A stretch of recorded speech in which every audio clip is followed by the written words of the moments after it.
Hey. I feel like we need some like intro music that's like da da da da. Welcome to the podcast. Oh yeah, no, I'll find intro music. So we'll Great. I'll find intro music to put in. So insert music here. it's oogly boogly. This is our podcast that doesn't have a fucking name. Untitled for now. Untitled for now. We're very hopeful. We just want to get into it because we have a lot of thoughts. Yes. About the TV show The Bear. So a little bit about us, I guess. Mm-hmm. Just like a little intro. Mm-hmm. I'm Marita. We are, and you are. I am Julie. That I am. That you are. And we are both culinary students that are from Chicago, and we just want to, we basically saw The Bear and we're like, wow, this is the best TV show that's ever existed. Food and amazing people and Chicago and like yes. Cinematography. It's beautiful. And like just. And it's layered and it's complex, and I feel like. Mental health. Yes, mental health. Father, like, people, like, the family dynamics are, like, insane. Yes. So we're gonna get into all that. And when I watched The Bear by myself, like, pause it by myself and talk to myself, and I was like, the people need to hear. Yes. Yes. The people need to hear these thoughts. So, I guess we'll just get into it. I've never listened, like, I listen to a lot of podcasts, but I don't listen to, like, review ones. So, what I did is just wrote notes. We just watched episode 1 right now, and we're just gonna walk you through the first episode. Well, I just want to say, I feel like roles reversed right now because I'm usually so, like, prepared, ready to go. And I'm feeding off vibes, guys. Marita has the notes. She's ready to go. I am purely here for the vibes, and I am here with my thoughts. And it's like, yeah, I don't really listen to, or I haven't listened to review podcasts either, so it's just like, if you haven't seen The Bear, I hope this makes you inclined to watch it, and if you have seen The Bear, then please vibe out with us and feel the same feelings that we are. Yeah, especially because, like, the people who are probably going to watch this, like, let's be honest, it's probably going to be, like, a total of 8 people. My mom, Cassie, like, maybe Leah. Yes. And... so, hello to those people listening. But it's just, like, it's so culinary and it's so Chicago that I feel like we can pull both, as the marketing girly that I am. Yes. I feel like we can pull both of those audiences. Yeah. But we specifically have the unique. And I'm sure there's probably people in Chicago being like, who the fuck are these girls? But it's like, we're having fun and just let us have fun. And we are. And we are. It just, you know, when you're, like, when one of your friends, like, listens to the same music as you or watches the same shows and you just connect and you're like, oh, didn't you feel this way? It's like, feel that way with us. Feel that way with us right now. Yes, and we want, like, we want to tell you the details that you didn't know about. Yes. That's what basically I want to do. Like, yes. Okay, so I guess we'll start. Let's get into it. So, first season, we're starting from the beginning. It's season 1, episode 1, called, oh my god, I know what it's, oh my god, what it's called? System. Oh, okay. It's called System. Oh, yes. No, because that's important. Yeah. No, yeah. So it starts off, I always forget that it starts off with that bear shot. Yeah. Or, like, him in the cage. Which, like, once you watch through the series and you know, like, what the bear symbolizes, it's, like, really cool. Oh, but absolutely. At first, when you watch, you're like, hey, what the fuck is going on? Like, it's a show that's meant to be rewatched. It's such a... absolutely. Because, like, let me tell you, at this point in time, I have seen all the way to the end of the 2nd season, and it's so, like, it just gets better. Like, when you go back and you watch it from the beginning again, you're like, oh my god. But, and, like, the very first shot, yes, it very much throws you into it, and you're just like, what the fuck am I watching right now? But you just, like, you know, like... And then, yeah, so it's like that, and then it cuts, and then it's the alarm, and then that music, that, like, fast-paced... No, yeah, so it throws you right into that, and, like, that is just I was saying to Julie, like, the pacing, as someone with ADHD, the pacing of this show is immaculate because it is, like, split screens of seconds of detail. And as someone who's also detail oriented, I'm obsessed. It, like, and, you know, I've told many people this, when I'm watching shows nowadays, and I feel like it's not a bad thing that shows are slow paced because they should be. You're supposed to savor it and everything.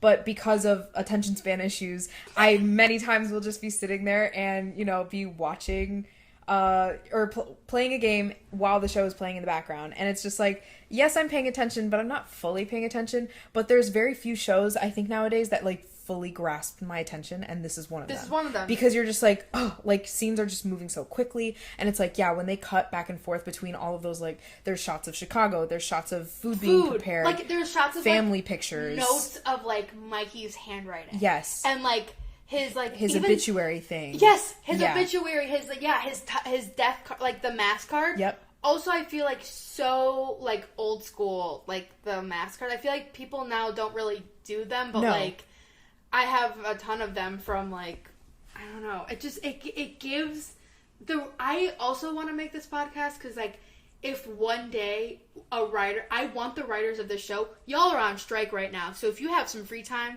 just listen to how much we love you. Yeah, no, seriously, like, I want to, like, God. Like, if I had, like, a GD wish, like, one of them would be just, like, sit down with the creative team and be like, so, where the fuck are all you from? And who, like, if someone in that family had not had someone commit suicide, that's astonishing. Or from the South Side of Chicago, or from culinary school. Yeah, it's just, you're very much there. You're just very much there. You are so immersed in the culture as soon as it begins. And it gives you so many, like, hints and the shots, and it's just beautiful. And, like, it shows, like, the culinary world will get really into this, I'm sure, throughout the whole series. It's all about respect and respecting people and respecting people. And I feel like this really pays homage. And I was watching, we'll probably also get into this later, but I was watching, and in preparation, I guess I have put a lot of preparation into this. I've been watching, like, the interviews, like, if they, like, go on a variety, like, Vanity Fair thing. And Carmy, the guy who plays Carmy, which he's in Shameless. I need to watch Shameless too. Oh yeah, absolutely. But he, like, went to Michelin star restaurants all around. Yeah. And studied with them. And all the cuts of his hands chopping are his hands. It is not doubles. That's all him. You know, that's pretty. That's I fucking did not hot. know that. What? Like, okay. Are you kidding? Like, he, like, I was like, he deserves to, like, I'm not a film girly. But he deserves all the awards. Oh, absolutely. For, like, going and studying he's that. He's so dedicated. I'm like, no, he deserves actually every, like, I feel like, because he's not from Chicago and he's not a fucking cook. So, no. like, you really, as someone who acts on, like, musical theater, like, that's inspiring. That's in the same line with me as, what's his name? Ryan Gosling learning how to play piano for La La Land. Like, his same situation where he actually learned how to play all that stuff. Like, it was not hand doubles. Which I thought was so crazy, because I was like, damn. But, you know, like, just, and, like, that's seriously, like, more power to him. That's also, like, a big blockbuster movie. Like, he knew that was going to be, this guy didn't know. This was just a pilot. Yeah. This was just, and that's my next note on here is, this is the best pilot of any TV show I've ever seen. It just is so good. They were like, you know what? We're going to make this happen. We're going to put our whole fucking pussy into this. Yes. We're going to put our whole pussies into it, and hopefully and Mama, I'm here. I'm here for it. I love it so much. Absolutely. So, oh my gosh. Oh, another behind the scenes thing that I wrote that I want to talk about. Oh, the old photo montage. Like, even just that is just beautiful. Mm-hmm. But they filmed this in a fucking Mr. Beef. Yeah. Like, that one, iconic. That is so fucking funny. Like, can you imagine, like, going in, like, the one near my house was Pops. Like, Pops is, like, Pops and Joey's. So, shout out to my Orland Park people. My, like, best friend in high school, like, I feel like that's another reason why, like, hello, Amanda Hooten, if you're listening to this. But, her mom, like, worked at a Pops and was, like, a manager, and she started working there. So I feel like I was also, like, kind of, like, close to that culture, and, like, I don't know, it's just so good. So, sorry, did you? Oh, no, you're good. I was just thinking about, like, so we just rewatched the first episode, and it just, all the little popping scenes of all these pictures and all these different things. No, Popeye. Whoop. Sorry, he just climbed up on the computer. I don't want to lose the recording. We got a cat in the room.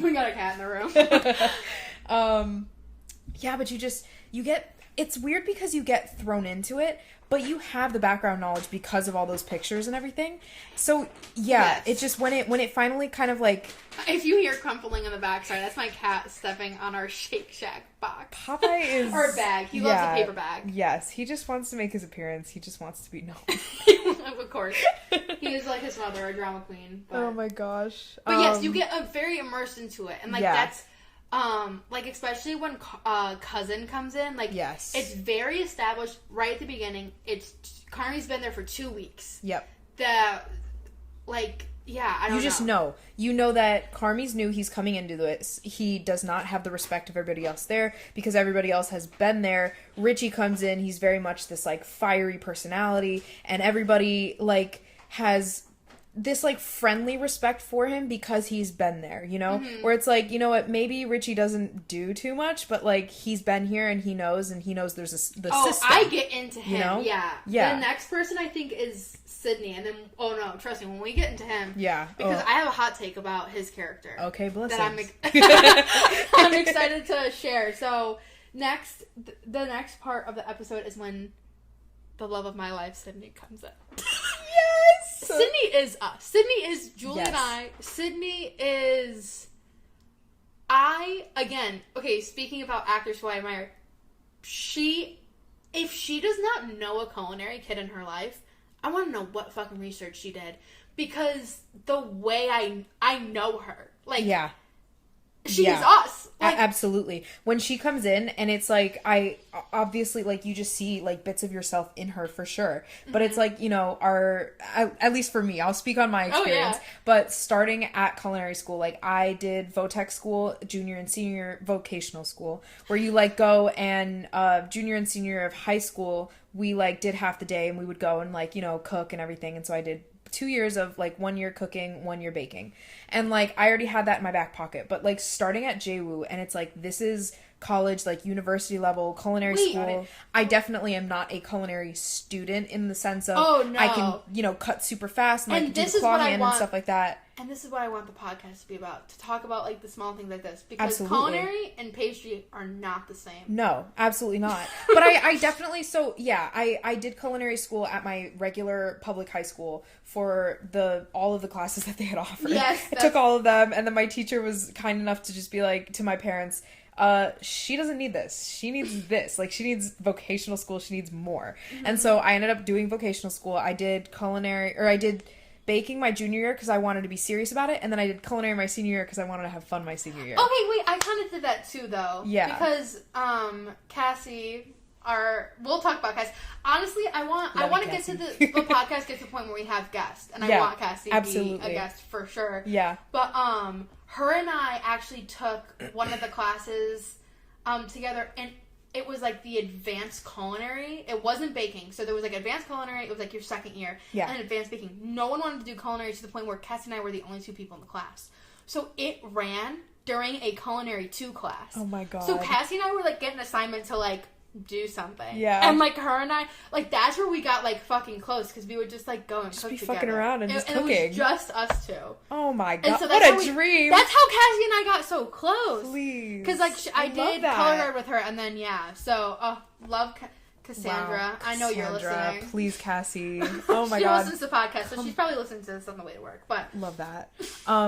So, okay. So VOTEC school, anyways, starting back, you know, day 0, before you actually start classes and everything, we have orientation, and you, like, go to the classroom with your chef. You're not in your whites or anything. And I remember, like, me and many other people, just, like, you have your little notebook and you're ready to take notes. You're ready to, you know, do whatever you need to do. Dude, I miss it. Yeah. And then it's like day 1 of labs, and you kind of start to get into it. Obviously, it's different than starting in a place like that where it's like you've already had your experience and stuff, because, you know, I wasn't starting at day 1 culinary wise, like being in the kitchen and experience, but a lot of other people are. Mm-hmm. Like, they've never really taken cooking or baking that seriously. So it's I'll never forget, like, the first day. So since I didn't go to VOTEC school, I was very worried that I wasn't going to be, like, established enough. And I will say, the first day I took cookies and petit fours, and I made a chocolate chip cookie. Yep. And this is also to, like, explain the cutthroatness. This was my first day of culinary school. I make a chocolate chip cookie. We line up all of our cookies on the front table, and our chef goes up and goes, "This is the best cookie." And it was mine. And internally, I was like, oh, screaming, crying. Like, sorry, headphone listeners, but I was like, no, because I worked so hard to get here. You and I, we both, I lived here knowing, I did not know a single person coming here. I was like, Yep. I'm going here on straight vibes that I just love culinary. Yeah. And I hope I like the people that I meet here. Yep. And, oh my god, like, it was so good. But, to show the cutthroatness of it, we all had to use a certain scoop, and apparently I used the wrong one. So this fucking girl took notice, and then raised her hand on the first day and was like, she used the wrong scoop, though, that's why hers looks different than everyone else's. And that's why it's perfect. And the way I was about to snap that, I was like, so I have an enemy day one. Like, when you're in college, and like, when I worked at Redacted being Walt Disney World, I don't speak for the brand or company, but like, if you're good, you are competition immediately. Oh, yeah. Immediately. And I feel like this show shows that. Yeah. Like, it's so good. But it shows the different sides, because, like, again, we're starting, like, day one. Sydney's just coming in, and she's coming from... You're on the same level as her, because you were just as confused as Sydney is going in. Oh, yeah. But it's like Sydney, and also for context, like the different culture of different culinary schools too. JWU, Johnson and Wales University, is very, not like laid back, but definitely more laid back, and it gives you a more rounded experience than CIA. I feel like CIA is very much that's my next note is, I love that they use this, like, I love that they use the acronym CIA. Yeah. It is so, like, yes. Like, because, and that's another thing that I hope maybe, like, somebody out there that's, like, not super foodie is, like, listening to, and it, like, because in my head, I had dreamt about going to CIA all, like, I want to say maybe middle school, all the way through, like, high school and stuff. I knew that I was on the path for CIA, and I went and I visited the school, and I was like, it's so beautiful and everything. Not for me. Absolutely not. Mm-hmm. Because I went there, and, like, don't get me wrong, the school is absolutely beautiful. I think the chefs are very talented. Like, it's so cool. It's just, like, it wasn't for me, because I have a different vision for my life, and I feel like that place is really, really great for people that want to be Michelin star chefs and, like, be chefs in the kitchen. That like, absolutely. It makes sense that Sydney went to CIA. 100%. But I respect the fuck out of her for that. Of course, absolutely. And oh my gosh. The fact, okay, so they mentioned CIA. Yeah. Then in season 2, spoiler, a couple of them go to Kendall College. Yeah. Now, as someone who works in the marketing division for a culinary university, Genius. I'm so fucking sad that they never said JWU. I'm like, for like the actual context of the show, great.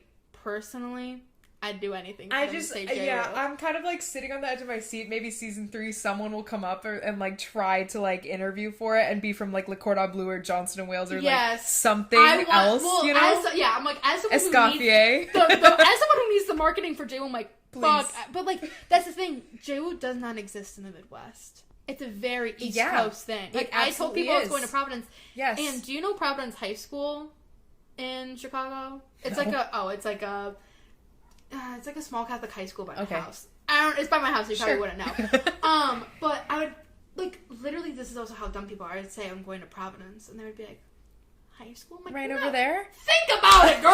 Like, no! Oh, but my gosh. So the fact that she said CIA is everything. And it also, like, immediately, like, throws you in to, like, I don't know. It's just so good. It's like, so obviously when you watch shows that are kind of centered around like a niche that you're interested in and that you know about, it's different than if you're going in blind a little bit. Like you get the references a little bit more and stuff like that. And so for us, it's like when they're mentioning that she goes to CIA, it very much gives you a window into Sydney's personality and her as like just a chef and everything. And it clicks.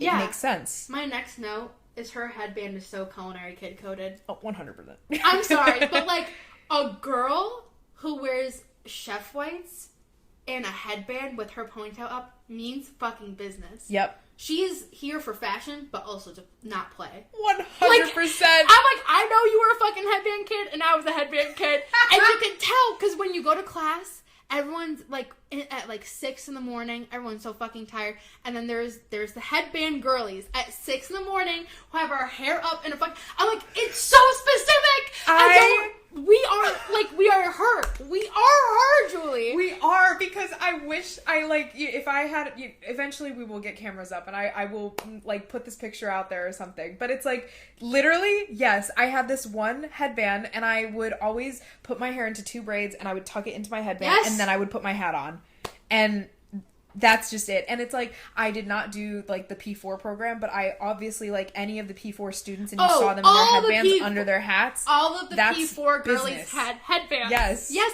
And they mean business. And you know what? The fact that Sydney has a headband, I'm like, I don't know how to explain. And even in like magazines, like if you see a chef and she's wearing it, I'm like, she means business, but also is cute. Yes. And as someone who loves she means business and also is cute. And as someone who loves fashion, I respect that. Like, I am her. We are, and I'm not gonna lie. I think before I knew you, I've seen you, and I remember you wearing headbands, like distinctly.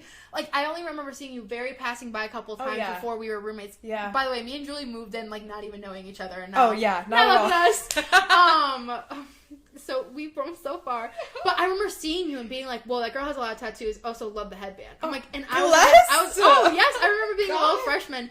But I had mine in my knife kit, and I would put it out every day after. My head was too big to wear a headband and a hat. Yeah. So I would rip my hat off and put my headband on and walk to the bus. It's like I also feel this way about tattoos, and I think this is why a lot of people in the kitchen have tattoos and stuff. It's like, when you are in this industry, there's very little, like, you work so much, there's very little room for individuality, like, fashion-wise, and showing that off and everything. So obviously, like, we can't do our nails, we can't really wear jewelry, none of that. You can't really have piercings or anything like that either. So it's just like, you have to do something to, like, if you are a personal brand girly, if you care about like how you present yourself, you have to do something. You have tattoos, you have a cool watch, you have headbands, and that's just about it. And maybe a bow girl. If you're feeling like a little scrunchy moment, if that's secure enough. Crazy. No, and the tattoos. Well, listening to his pre-interviews, I guess he like sat down with someone, and like a big part of like him getting into Carmi's character was designing tattoos. And if you fucking see on his arm, he has a 773 tattoo. Yes. I'm like, are you kidding? I'm a 708 girly, but my mom's 773. Yeah.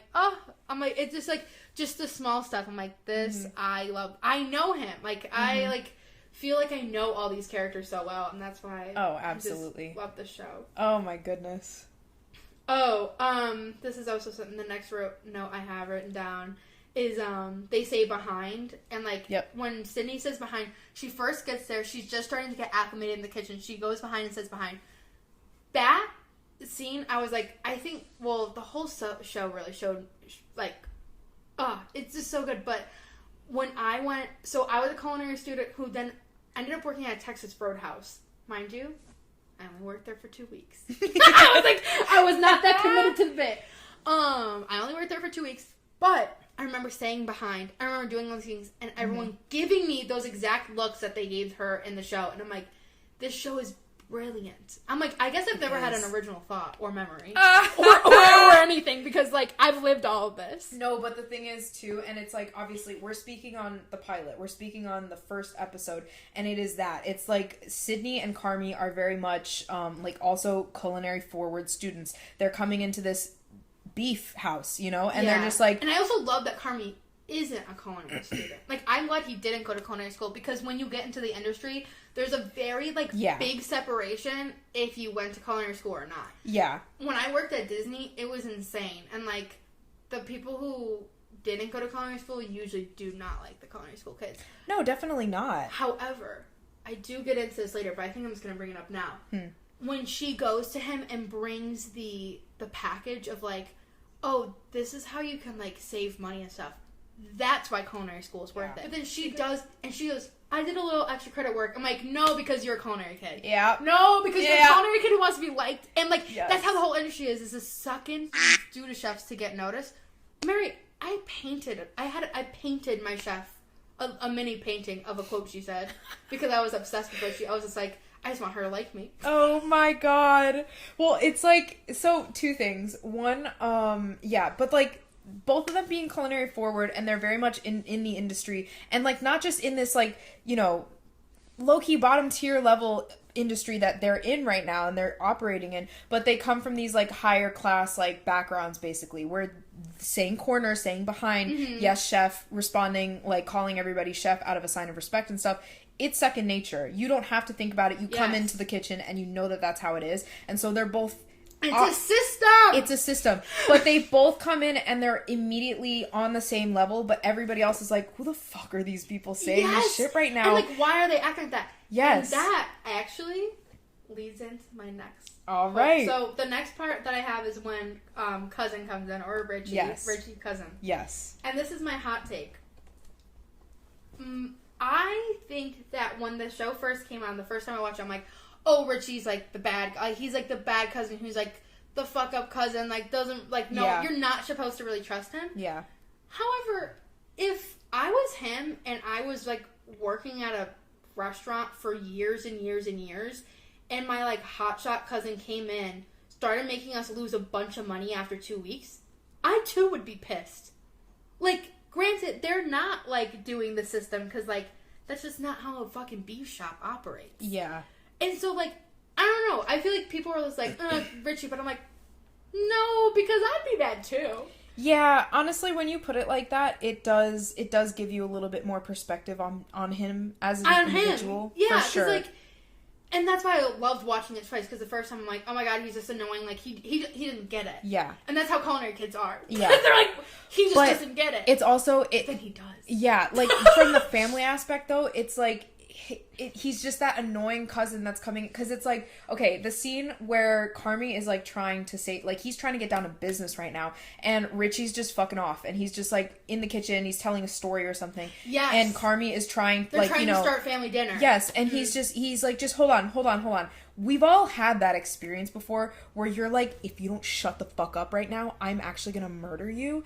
And but you need to like hold it in. Been there for a while. Absolutely. So it's like, just, yeah, and it's hard because, again, the respect thing, where, like, Carmi is trying to instill this, like, higher level of respect between everybody in the kitchen, and Richie just comes in like a wrecking ball and is just like, nah, we're all family, like, it's all cool, we don't have to do this, like, and, like, yeah, that's how, like, a beef shop just, like, operates. Of course, like, it's just, like, a small, I love right. it. Mm-hmm. My next note that I have, that I will admit, it's going to be very specific to me, but the fact that all of these white people have blue eyes, and it's 2 men and a sister, and for some reason the editing makes their blue eyes so distinct. Yes. Like, you cannot not focus on them. Yeah. Is so Marita Hearn coded. Yeah. Like, it is so specific to my life. I have 2 brothers and a sister, all of us, either lighter brown hair or blonde blue eyes. Yeah. And I'm like, there's something about this that just makes this, for some reason, really personal. Oh my god. You're like, yeah, that is my family right there. Like, for real. Yeah. Oh my gosh. So, yeah, he's, Carmi starts, like, getting out of control and is, like, really upset with, like, how no one's listening to him and how he's trying to start a new system. But then I also wrote, and I feel like people are like, he's being extreme. Like, if you don't know the industry, like, this guy's kind of being extreme right now. Mm-hmm. But if my, like, head chef at Redacted Disney World, like, walked into, like, a normal mom and pop bakery that wasn't doing that well, he too would act like that. Oh, yeah. I'm like, this Absolutely. is exactly what would happen if this happened in real life. Because it, like, he if was, you think about the it, CDC of the best restaurant in New York. Yeah.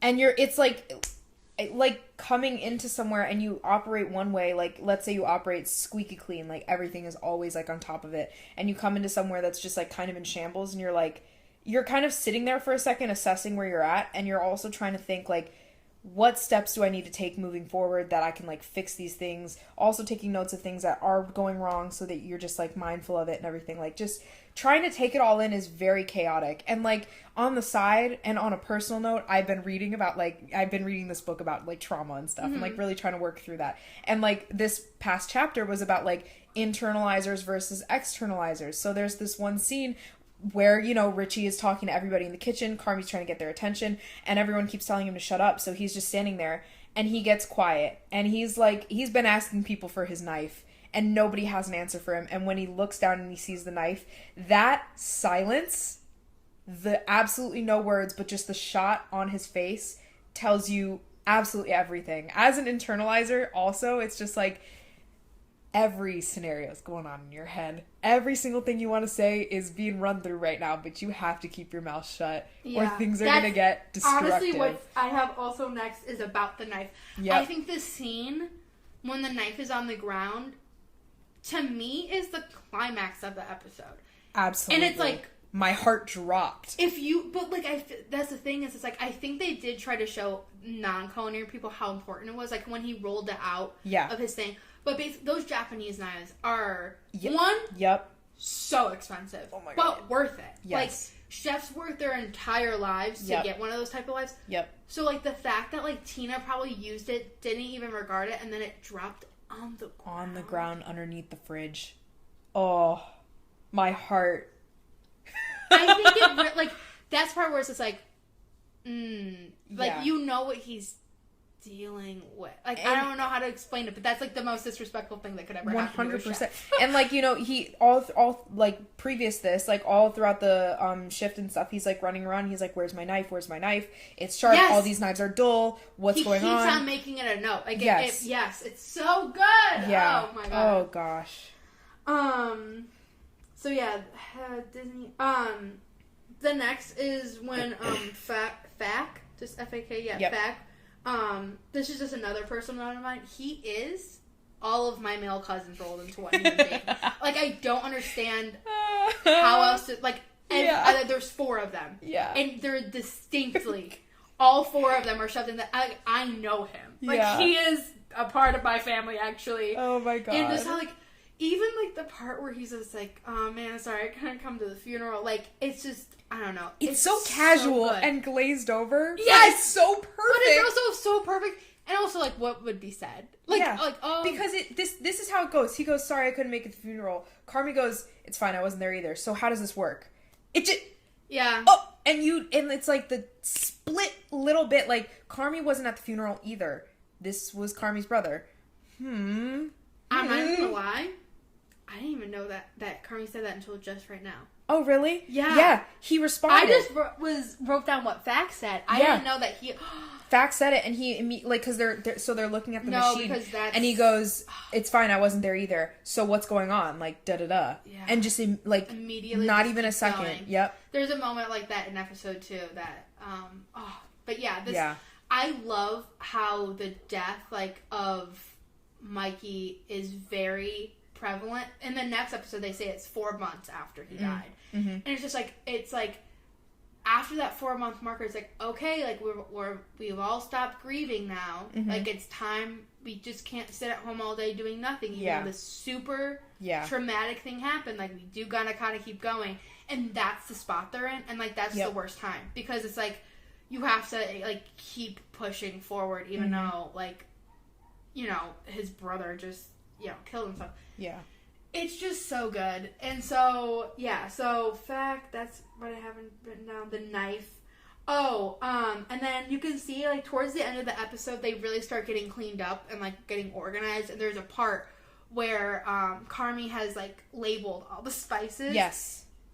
And Richie going, this is the most Polish shit ever, is, I think, the most accurate quote of the entire thing. I have heard my dad say that.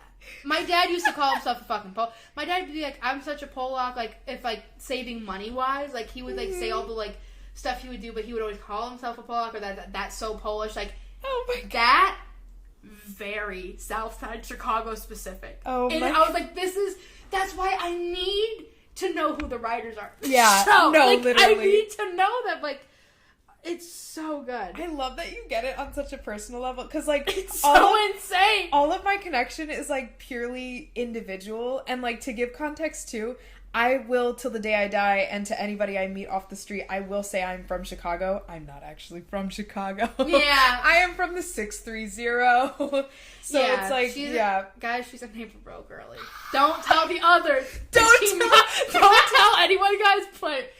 But she, like, you're, like, and, like, I feel, it's just also funny, because, like, Naperville is, like, stereotypical. Very, very much so. When they bring it up in the show later on, they're just like... they do! They're just like, oh, should we go to the freaking, you know, the upper class Naperville?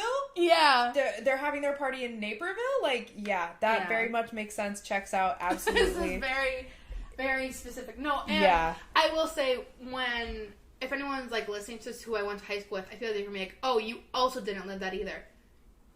I grew up, like, in the city. Like, I grew up, and then, like, this is very Chicago specific. Like, again, most of my life haven't been that, but, like, it connects me to my childhood way more than I thought it ever would. Oh, yeah. Like, I remember, like, I feel, the last note in this is my dad would have loved the show, because he would have. Yeah. To give context, in case someone is listening to this and hasn't, my dad, too, did kill himself, so, like, it's just... my dad, too! Oh, God. So, like, I don't know, it is... that's why I'm like, the people need to know my opinions on this show. Yes. We gotta get it out there in the world. I love, so we talked about this off the camera, but when what's his name? When Marcus starts going through things, and he picks up a James Beard Foundation award thing for Carmi that he like got either awarded or nominated. And again, like, that's just another little culinary kid like nod, and also it shows the progression of Marcus being the first one to respect him. Yes. Because he is the first one to, like... And at the end of the episode... At the very end, and again, it's just, like, these teeny tiny little details. So, again, like we were saying, Sydney and Carmi are very much on the same playing field when they're in the kitchen. Yes, chef, behind, all these different, like, terminologies that are very regular, you would think, in a kitchen and stuff. But, again, to these people that are already working here, have been working here for a long time... they're not used to that kind of a system, you know? And so Marcus at the very end, or I want to say the middle of the episode, Carmi gives Marcus an advice, and it was like, you need to put like a little steam bath in the oven so that the bread comes out better. And, you know, at first he's hesitant. He's just like, don't tell me what to do. But then, he picks up the book. He sees the award. He's like, okay. And then makes the bread, comes over to Carmi for, like, a little review of it, and he's just like, see, like, it's a little bit better, it's not as crummy and everything. He's like, you really know what you're doing. And, you know, Carmi's, you know, just like... And Carmi's not just like, the fuck I do. He's just like, he knows that eventually they will learn how good he is. Absolutely. And Marcus really quickly just goes, yes, chef, walks away. And it just, you get that little touch there, and you're like, okay, one person's starting to come around. Like, also, when you get respect, or like when, like, your chef does like you, there's no greater feeling. Absolutely. Even if you hate them. Yeah. Like, I had this one chef who I did not like. I did not like him at all. But him liking me meant the world to me. Because I was like, no, I don't vibe with you. That man did psychological torture to us. And what I mean like that, and I don't care, because I want to tell my silly little stories on here. He would start the day off with calm music, and as the day progressed on, would play crazier. When by the time it was cleanup, he was playing the most aggressive, loud too. He would increase the volume. And one day I turned to him and I was like, hey, what the fuck is the whole music thing about? Because, like, it's literally anxiety, like, panic attack inducing. What was it? You can block it out later. Yeah. Oh! I went up to him. Hey, yo! I'm like, he doesn't teach at our school anymore, so, and, like, no one's gonna listen to this, so maybe I'll leave this in. But I, like, went up to him one day, and I think he noticed that I noticed the detail. That's why he liked me, because I went up to him and I was like, hey, like, this whole music thing, like, you do like, it's such, like, psychological, right? Like, you do that on purpose. And he was like, yeah. I was like, hello? Like, he would start off with the Beatles, like, start off really calm, and by the end, and, like, during, like, what mind you, I also want to explain to the audience, this was a breads class. Bread is one of the most chill classes. That's what I tell you! It's supposed to be one of the chill classes. When you're in culinary school, when you're in breads, you're like, this is my expectation of breads. Hey, I don't know what the fuck is going on. I don't know how to do this. I'm just holding on, but the vibes are so chill. Every single... I want to be like every single chef who bakes, like a bread baker is a stoner. Like, that is the vibe they give off. Oh, yeah. They give off, like, I'm going to smoke a bowl, ferment my bread. Yes. Flip it over. Yeah. But that's like, give it a fold. Give it a fold every 30 minutes. Like, oh, gotta get the croissants, gotta roll the croissants. But they're just so chill. And that's why it was so funny that this chef, for freshmen, was just like, and I am gonna make the little, like, it was so crazy. God. But I did, like, an extra credit thing for him, and he was, like, obsessed with me after that. And he was like, you actually are trying to do this. I was like, yes, because bread scares me the most because I've never made it, and I don't know how to, and that's so scary. Crazy. Oh my god. But yeah, it is just like, even after working at JWU for a little bit too, it's like, I don't know, when people called me chef, I guess at the time, in the moment, I was like, have I really earned that? But that's just imposter syndrome because I absolutely did, and I was capable. So it's that too. Yeah, that's what I do think is interesting about this is that everyone calls everyone chef. Mm-hmm. When you're in culinary school, only the teacher is called chef. Yes. So when I started getting... some classes you'll have a chef of the day. Yeah. And your teacher will, like, make you call them chef as, like, to get practice. Yes. But, it's crazy how they all say chef to one another. They all do. Yeah, and it just... I mean, again, it shows Carmi's respect for them, but it shows their lack of respect for him. So, yeah. Yes, by him... But... We'll see where it goes. And I honestly think, the last thing I have is, like, I love how they have family meal. Oh, absolutely. In it. Because it's not a pastry kid thing. Let me tell you. It's not a pastry kid. But while I was scrubbing away and folding the bread and making the biscuits, I would see all the culinary kids sit and eat and enjoy their food. I'm like, wow, they look like they're having such a good time. Yeah. When culinary, the joke is like there's freshman 15, but like culinary kids, it's freshman 30 because you eat all your food. Oh, yeah. Girl, not pastry. I lost 15 pounds because I was on my feet all day. Standing all day, and you don't get to eat any of it. No. Like, maybe a slice because you're not allowed to take anything home, and we don't, like, we'll maybe, like, have a cookie, but, like, our chef's really...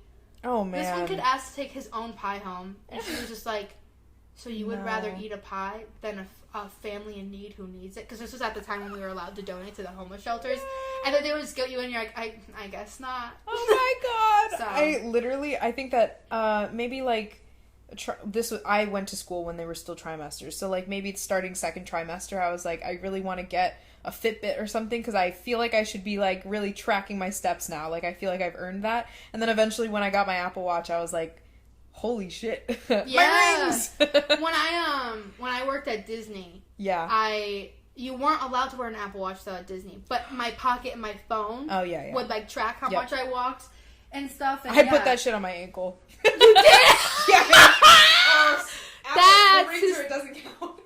That's hysterical. No, I wish I did that. Yeah, no, it's intense and it's physical and like that's why I'm like, other jobs are just like this uses so much of your brain as much as your body, as much as your willpower. Like it pushes you to your limit. Whereas I feel like it's interesting now. I work like an advertising job. Like I'm like.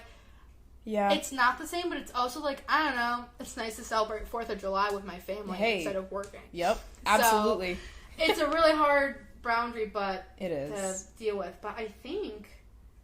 Oh, no. Okay, the last little bit is the fucking gun with the incels outside. That was funny. That's, like, when he says, fucking Merry Christmas, lizards, I'm like, that's funny. Oh, my God. It just, like, yeah. It is very funny. Carmi, like, low-key getting beat up outside. Yes! Oh, my God. And again, like, he's coming out here with, like, these are the nerds, but they're still gonna beat him up. I know, he's like, the nerds are coming from far away, and you know what? That's absolutely true. Yes. Like, the nerd community in the Chicagoland area is... They're there. They'll travel for it. Absolutely, yes. So, that's so funny.